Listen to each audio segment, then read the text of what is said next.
Hello everyone.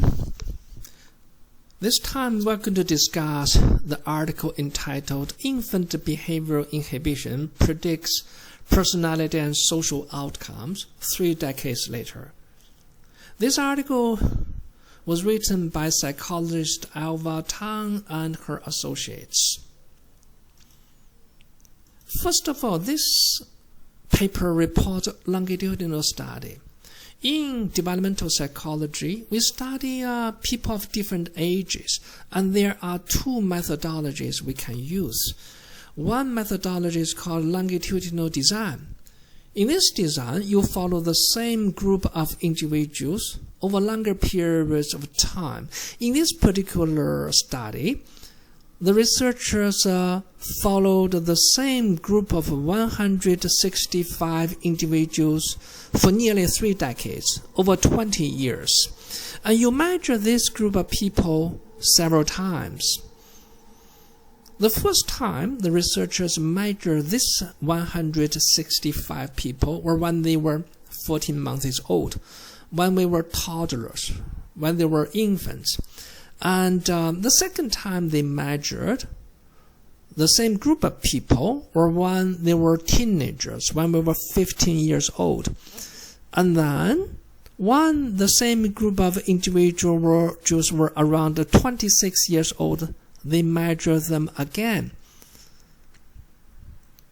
This is a longitudinal design, and you compare the same group of people at different ages, and you will find out how they change or how they remain the same. This study is about not changing. It's about stability. It's about continuity. It's about the characteristics displayed by young kids remain relatively stable in adolescence and in adulthood. This method is different from cross-sectional design. So besides longitudinal design, we can also use cross-sectional design. In cross-sectional design, you study different group of people of different ages. And you could study one group of individuals who are infants, 14-month-olds. You study another group who are 15-year-olds, and you study a third group who are 26 years old. And you compare different people of different ages, find out what are the stabilities, what are the changes. These are different research methods that often get used in developmental psychology. And we are looking at longitudinal study. The researchers notice that children show different temperamental styles early in development. Let me check something. Let me see if I'm recording actually. See, how do I check if I'm recording?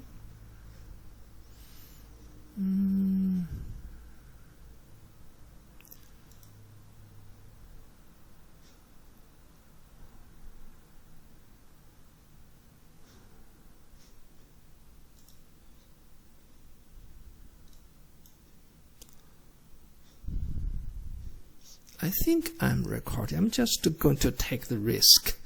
So this is really a difficult software to use, but I'm still kind of concerned. Or maybe I'm recording. Just let's go on. Yeah. So we are looking at longitudinal research, and children show different different temperamental styles early in development. And the researchers measured infants' temperament when they were 14 months old, and they measured behavior inhibition. We're going to talk about behavior inhibition in a minute. And they found that those individuals who are behaviorally inhibited tend to become more introverted adults. and their social functioning is relatively poor, and they have more mental health issues. Also, they studied brain activity. They studied a brain activity, a kind of brain activity that is related with cognitive control. Cognitive control means that they are rigid in thinking style.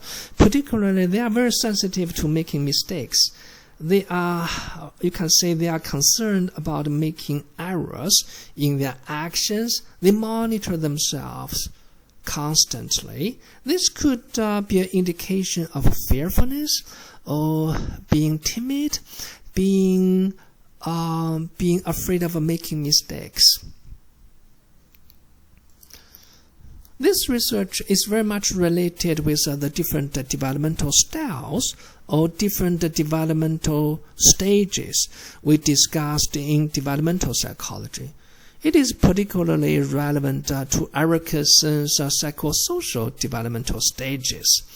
According to Ericsson, throughout the entire lifespan, humans go through 8 different stages, from birth to death.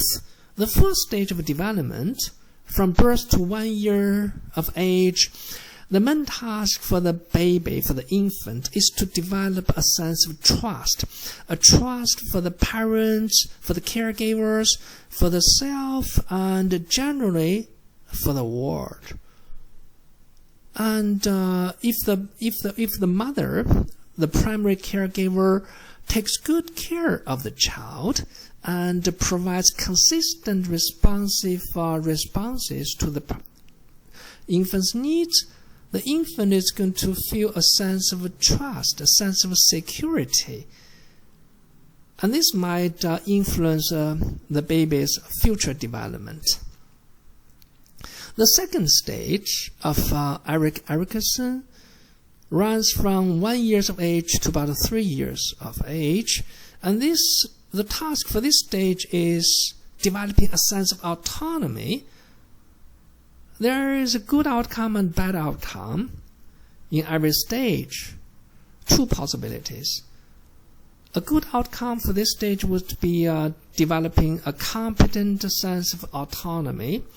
And this is an age where kids become mobile. They learn to walk, they learn to move around, and they learn to manipulate objects, picking up objects, manipulate them, put them in the mouth, and then throw them on the ground, manipulating the environment, navigating the environment.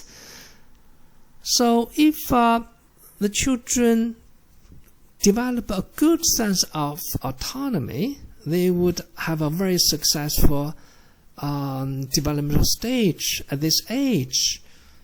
But if they don't get enough encouragement, if they don't get enough practice and support from the parents, they would be doubtful about their movements, about themselves, about their ability.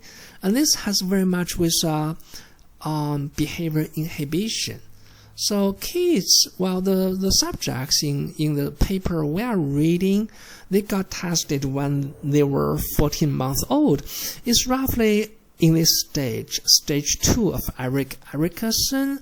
They were developing the competence of exploring the environment. They are very playful. They are very curious. They want to check things out. They should show a healthy curiosity about new environments, unfamiliar objects, unfamiliar surroundings, and unfamiliar people. But some kids tend to be more inhibited. They are more hesitant. They are more shy in new environments.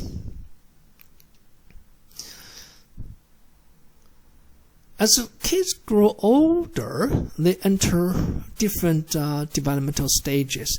Another developmental stage really relevant to the paper we are reading is the stage 5 of Ericsson, teenage. The subjects in the paper we are reading, got tested when they were 15 years old. And this belongs to the Erickson's stage 5. In this stage, teenagers are looking for a sense of identity. They are exploring who they are. So what is my strengths? What are my talents? Which group do I belong to? Social groups affiliation is very important for teenagers. And this is a search for identity. And at this stage, teenagers are starting to explore career interests, career plans. They might be thinking about future careers and occupations. And also a good sense of self-esteem, a good enough sense of self-esteem is also part of the identity issue. You're looking for position for yourself in society, and social status is relevant to your position in society and in your group. Then, as people grow older, as they get into the young adulthood, the main developmental task is intimacy versus isolation. At this stage, people start to look for and establish intimate relations. You need to find a spouse, and you need to have good friends to rely on for social support. This stage is also very much relevant to the paper we are reading, and the subject, the 165 subject, or at least some of them, got tested in young adulthood when they were 26 years old.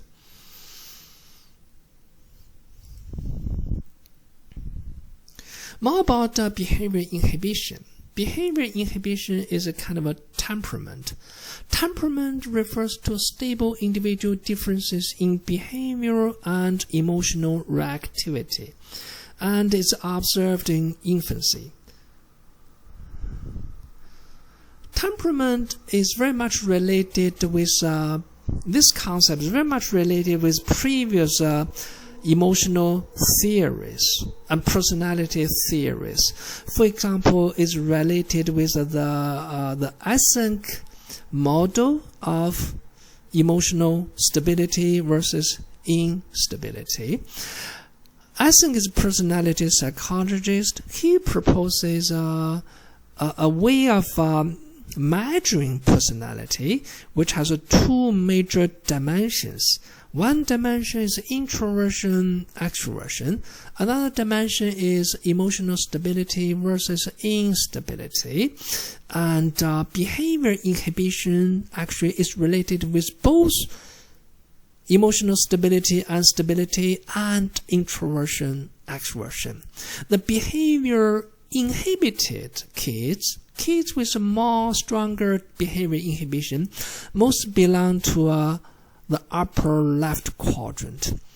They are anxious, they are rigid, they are more reserved, more unsociable, they are more quiet. So these people are behaviorally inhibited, means they are introverted and they are unstable. The research shows that these characteristics are continuous. They are quite stable in some people, at least in some individuals. The temperament, the emotional stability temperament is also relevant with the Big Five personality factors, the Big Five model of personality development. And let's look at the dimensions in the Big Five model and see which one is more relevant to behavior inhibition, the temperament of behavior inhibition. It's very relevant to neuroticism. Neuroticism maps onto Eysenck's emotional stability versus instability. Emotional stable people are calm, secure, self-satisfied. On the other hand, Emotional unstable people are more anxious, insecure, self-pitying. This is very much relevant to behavior inhibition. And also it's relevant to introversion, extroversion in the Big Five model. So actually Big Five model have these two dimensions, introversion, extroversion, and neuroticism map very well onto Eysenck's model. They are both relevant to behavior inhibition. Behavior inhibition has a very close relation, this concept has really close relation to behaviorism. Behaviorism, remember, they study observable behavior. According to behaviorism, there are two broad types of behavior you can observe. One kind of behavior is called avoidance. Avoidance is triggered by punishment in the environment.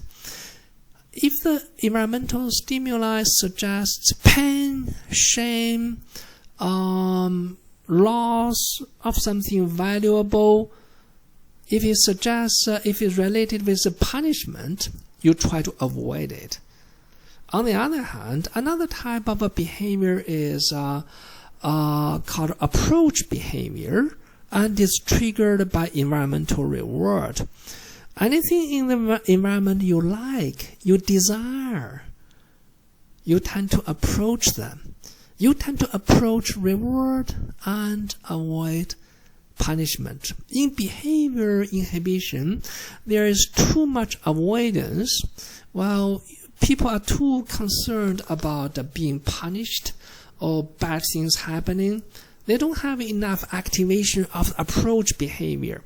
There might be things in the environment they want, they like, they would like to approach, but they don't have enough confidence to approach.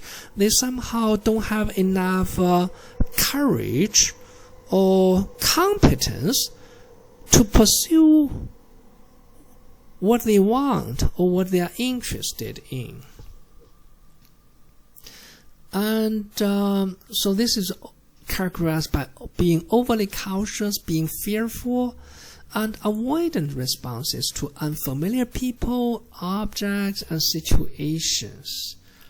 In order to realize your full potential, in order to get what you want in life, advance in career, have a relation with the kind of people you like, you need to overcome this behavior inhibition.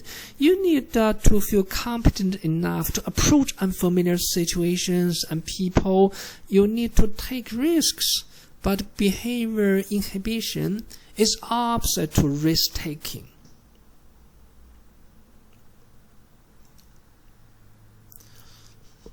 How does behavior inhibition come from? Why are some individuals are more risk aversive than others? Why are some individuals more timid and more cautious? There are basically two lines of thinking in terms of the cause of these individual differences. One line of thinking focuses on nature. And actually, the article we are reading focuses mostly on nature. That is biological reasons, like genetic inheritance. But some other people believe that the environment plays a key role. For example, Answorth, the developmental psychologist Answorth, she proposes a theory of attachment.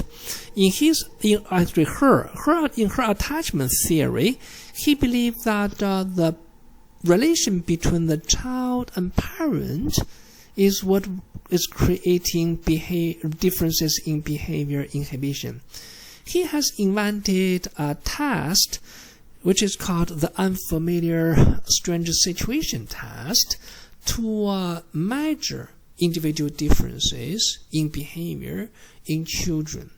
And actually, the strange situation test is very much related with the test, with the method of measuring behavior inhibition in the article we are reading. So Answorth set up a strange situation. It's an unfamiliar environment to the child. It's just a plain strange room. And there's a stranger, unfamiliar person to the child in the room. And the psychologist would ask a parent, usually a mother, to take her child to the strange room and observe how the child reacts to the strange situation.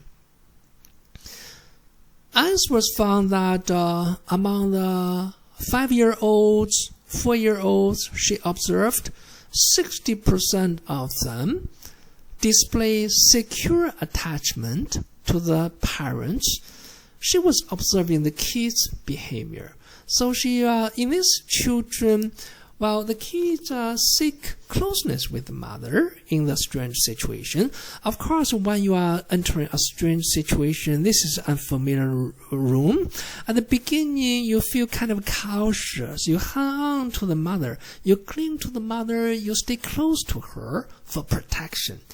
But in a few minutes, you feel safe enough to explore. Free exploration is very important for children's development, and it's opposite to behavior inhibition. According to Answorth's observation, 60% of children can explore the environment freely. And in the next stage of observation, the mother leaves. The mother leaves the room temporarily, leaving the child alone in the room. In the securely attached children, they remain relatively calm. They ask where's mother going, but they don't cry excessively. They don't throw a tantrum. They don't freak out. They are certain mom will be back to take care of them. And when the mother does return, the securely attached children are really glad to see her back. They welcome her back. This is securely attached children's behavior. They don't show a lot of behavior inhibition. And on the other hand, the other 40% of the kids are insecure. Their attachment is insecure. It manifests in their behavior.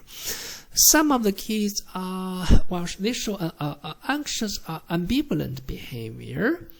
So when the mother leaves the room, they become really upset. They cry. They freak out. And we might interpret this response as a sense of lack of trust in the mother. So they don't trust the mother will eventually come back to take care of them. Maybe they are suspecting the mom is abandoning them. Of course, the children are not going to tell you this complex story, this elaborate story about trust, about being abandoned to you. They are not able to have such complex thoughts, but from their behavior, you can make interpretations about the security of the attachment quality. What happens when the mom returns? When the mom returns, the anxious, ambivalent children, they show mixed reactions. Of course, a mom's coming back means they are safe, they get protection. But on the other hand, they sometimes show anger. They get angry to the mother for leaving them. Sometimes they punish the mother. So that's an anxious, ambivalent attachment. Another kind of attachment is anxious, avoidant.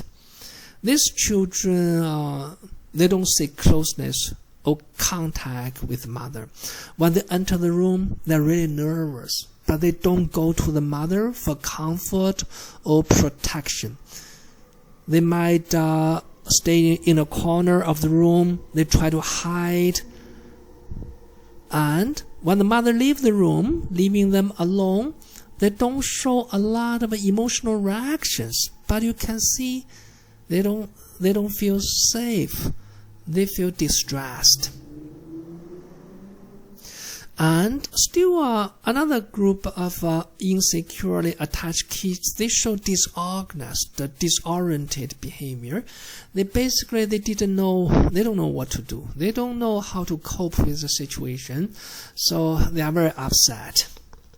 They show both avoidant and ambivalent behavior. What Anne was observed were mostly the kids' behavior, but she was attributing the different behavior in strange situations to parenting style. She believes that it's quality of the parenting that affects the relation between the child and the mother, and then eventually affect the child's behavior.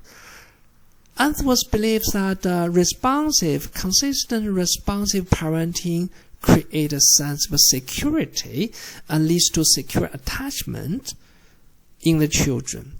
If every time the child shows distress, the mother takes care of her or him really promptly and reliably, the baby is going to get a sense of consistent trust in the parents, in the caregiver, and in her ability to get help, to get care.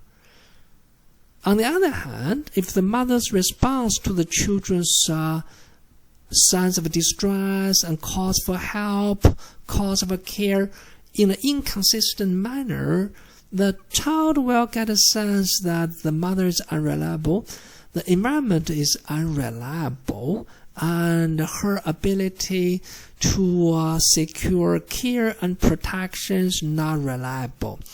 The whole world is a kind of an unstable place. This would lead insecurity in attachment. This is really a different interpretation on the behavior, on the temperament, on the behavior inhibition than the temperament theory. The temperament theory, let's look at the temperament theory in behavior inhibition. Behavior inhibition influences childhood social and emotional functioning, and inhibited children show difficulty in peer interactions. These children show difficulty in having friends, in social belonging, and they are shy, they withdraw, they don't have a lot of contact with peers. And also, these behavior inhibited children, they have a greater risk for developing mental health issues, especially anxiety disorders. Social anxiety disorders is particularly problematic for this group. Of course, not all behaviorally inhibited children would eventually get personality disorders, anxiety disorders, only 40% of them. What's the difference? What makes 40% of behaviorally inhibited children more likely to develop anxiety disorders?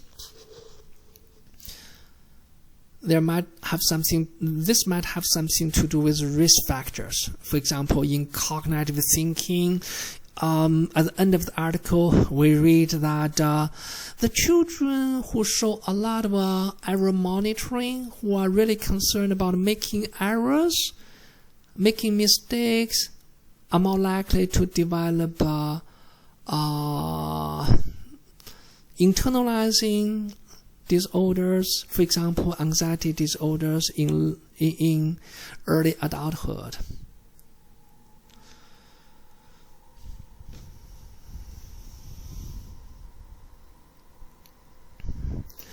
And behavior inhibition, the kind of a shy and reactive temperament, would create difficulties in young adulthood. In young adulthood, remember Eric Erikson proposes that people face new challenges, primarily in the social arena. You need to have a job. That involves social relations with co-workers, with your supervisors, with your employers, and also social relations, like intimate relations, romantic relations, close friendships. This all require you to overcome social withdrawal, to overcome shyness, to overcome behavior inhibition. So kids with behavior inhibition are expected to have a more problem or more difficulties in the social outcomes in adulthood. Let's look at the data a little bit. This table shows the measurement, the sample characteristics at age 26.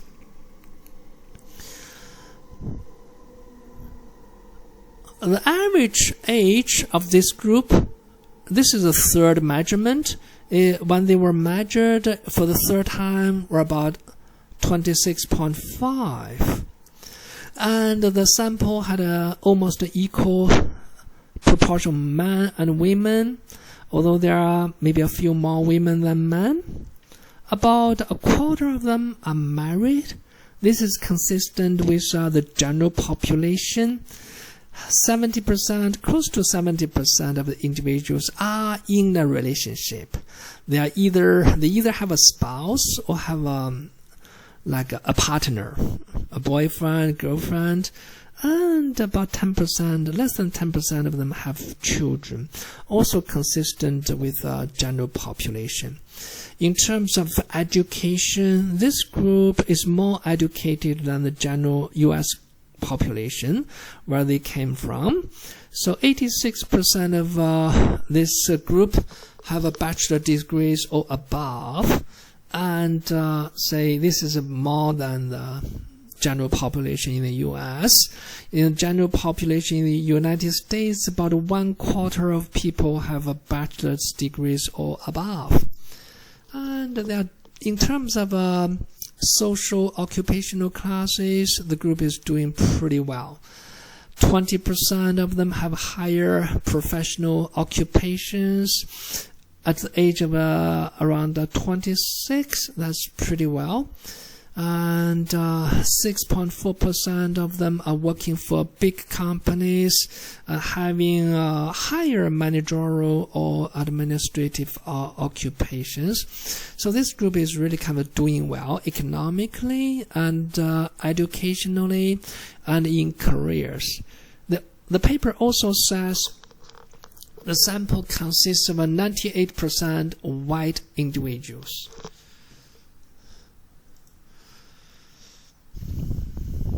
Let's look at research methodology reported in the paper. There are 3 testing stages.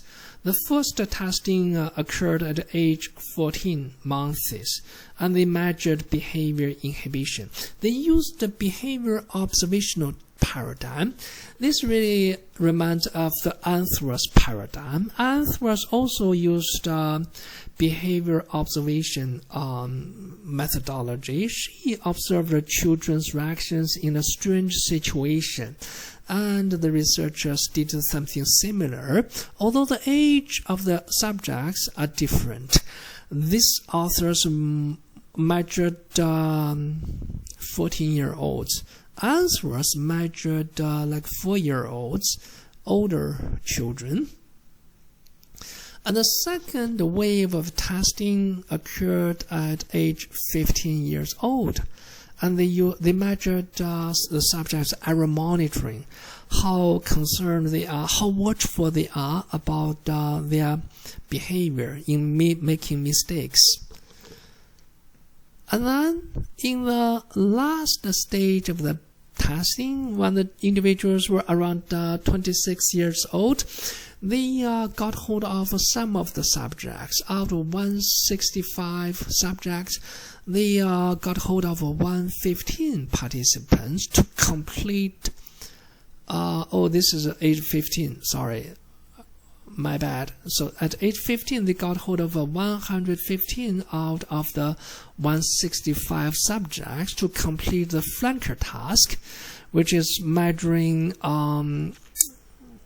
error monitoring. And they used EEG, brain electricity, brain action potential to measure error monitoring. At age 26, we got hold of 109 of the 165 subjects to complete questionnaires online to measure personality and social functioning. Let's look at the specific measurements in the different stages. When the subjects were 14 months old, the researchers measured their behavior inhibition. Behavior inhibition were measured in the laboratory. This is really similar to the strange situation test developed by Anthros. And they put the babies in a strange situation, which is a lab, and they expose them to 3 episodes. They expose them to a free play session in an unfamiliar playroom, and they introduce the baby to a stranger, adult stranger, unfamiliar person, and they showed the babies a Noel toy robot. And then they observed how the babies reacted. They videoed the babies' behaviors and coded them according to a certain criteria. They have rubrics to code the baby's behavior for behavior inhibition. They coded the first touch of the toy during the free play. How long did it take the baby to touch the toy? And how long did it take the baby to vocalize, to say something, or to scream, make a sound during the free play? They measured how much time did the baby stay close to the mother. And they measured how much time it took the baby to vocalize to the stranger, say something to the stranger, maybe say hello, and how much time it took the baby to approach the stranger. And they coded how much time the baby stayed close to the mother when the stranger showed the infant a new toy. And they measured how much time it took the baby to vocalize to the robot, to approach the robot, and how much time the baby stayed close to the mother when approached by the robot. This measure shows how much behavior inhibition each child has. At age 15, they measured the adolescents' error monitoring. Error monitoring was measured with a computer task. And the subject sits in front of a computer, and these letter strings pop up on the screen. When each letter string appears, you indicate the middle letter. Is that an S or H? The flankers are these guys on the sides. And you are trying to identify the middle letter. If it's H, you press the left key. If it's S, you press the right key. And you have a different letter strings with a different flankers on the sides. So the researchers measured brain electricity. We talked about the neurons in the axons. You have electric currents passing through action potentials, and they have a way of measuring people's brainwave response to mistakes whenever they make an error in identifying the middle letter. They have a particular brainwave, which is an indication of their reaction to their mistakes. Some people monitor their behavior and watch out for their mistakes constantly and very attentively. This characteristic, error monitoring, is supposedly related with some mental problems like anxiety and depression, internalizing problems.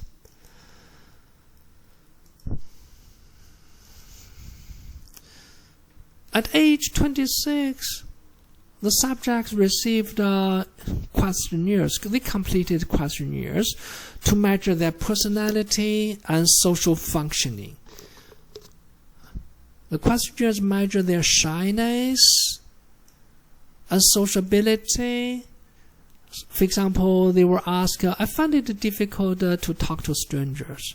In that case, this shows introversion and shyness.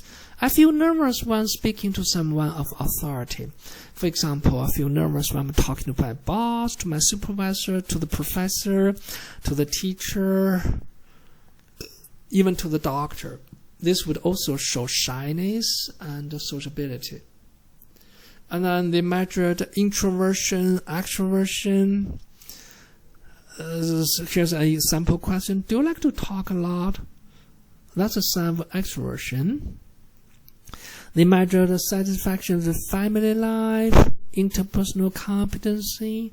Loneliness is another important measure of social functioning.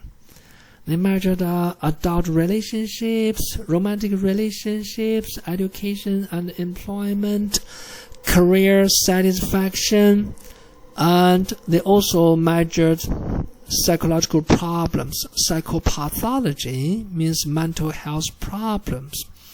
They measured social anxiety and depression. Let's look at the results. The effect of 14 months behavior inhibition on life course outcomes at age 26.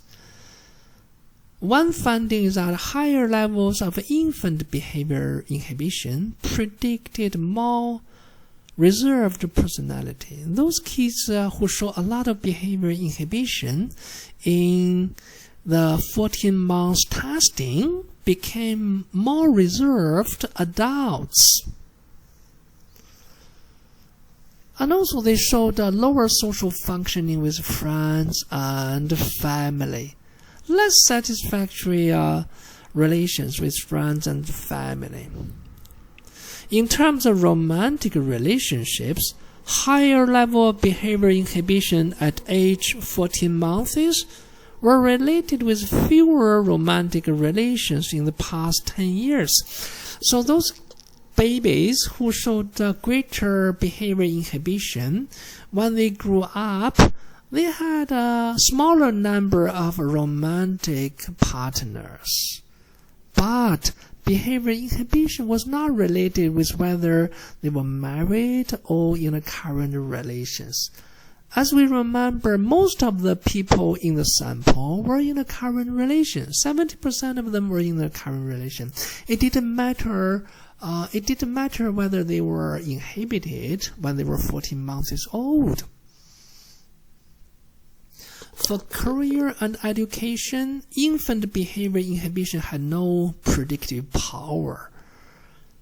The behaviorally inhibited babies had as good career opportunities and education outcomes as those who were not inhibited. For mental health problems, psychopathology, infant behavior inhibition were related with internalizing mental disorders like anxiety and depression, but they were not related with externalizing mental problems such as ADHD, anger, conduct disorder, substance abuse.